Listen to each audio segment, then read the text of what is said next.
একটি ভাঙা ঘরের ভাঙা চালা পাহারা দিচ্ছেন এক অলস প্রহরী। তার চোখ আধো খোলা আধো বন্ধ, যেন সময় তার কাছে কিছুমাত্র গুরুত্ব রাখে না।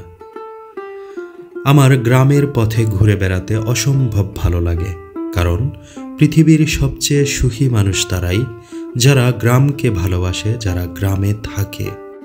বসন্ত এলেই এ গ্রামের পথঘাট অন্যরকম হয়ে যায়। মাঠের শস্যে নতুন প্রাণ, গাছে গাছে ফুলের ঘ্রাণ, বাতাসে মিষ্টি এক আমেজ। এমন সময় হঠাৎ খেয়াল করলাম প্রচণ্ড ক্ষুধা লেগে গেছে। কি খাই।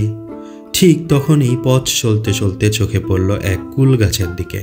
গাছের মালিককে বলতেই তিনি সঙ্গে সঙ্গে কুল পাড়ার বন্দোবস্ত করতে ব্যস্ত হয়ে পড়লেন। আহ, এই মানুষগুলো কত সরল, কত অতিথিপরায়ণ। একটা জিনিস খেয়াল করলাম, গ্রামের মানুষের সরলতা ঠিক নদীর পানির মতো, নিজে যেমন স্বচ্ছ তেমনি অন্যকেও নির্মল করে তোলে। কুল খাওয়া তো শেষ হলো, এবার পথ চলা আবার শুরু। সামনে দেখি গাছে গাছে খেজুরের রসের হাড়ি বাঁধা, কিন্তু দিনের বেলায় হাড়িতে তেমন রস জমে না, তাই ব্যর্থ হয়ে ফিরে এলাম। এভাবেই কাটে আমার এক একটা দিন, প্রকৃতির সৌন্দর্যে, গ্রাম বাংলা সাদামাটা মানুষগুলোর ভালোবাসায় আর ছোট ছোট মুহূর্তের প্রশান্তিতে।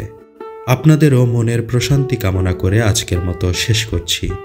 সবাই ভালো থাকবেন, সুস্থ থাকবেন। আল্লাহ হাফেজ।